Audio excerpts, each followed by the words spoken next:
आपण आपले दागिने लॉकरमध्ये ठेवणार असाल तर सावधान.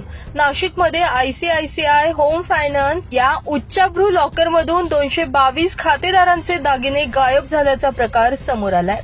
गायब झालेल्या दागिन्यांची किंमत जवळपास 5 कोटी रुपयांच्या दरम्यान आहे. सदरची घटना सीसीटीव्हीमध्ये कैद झाली असून याबाबत सरकारवाडा पोलीस स्टेशनमध्ये गुन्हा दाखल करण्यात आलाय. नाशिक शहरातील डोंगरे वसतिगृह चौकामध्ये 3ऱ्या मजल्यावर 24 तास रहदारी असलेल्या रस्त्यावर ही कंपनी आहे. या धक्कादायक घटनेनं खासगी बँका, खासगी लॉकर्स आणि त्यांची सुरक्षा ऐरणीवर आल्याचं समोर येतंय.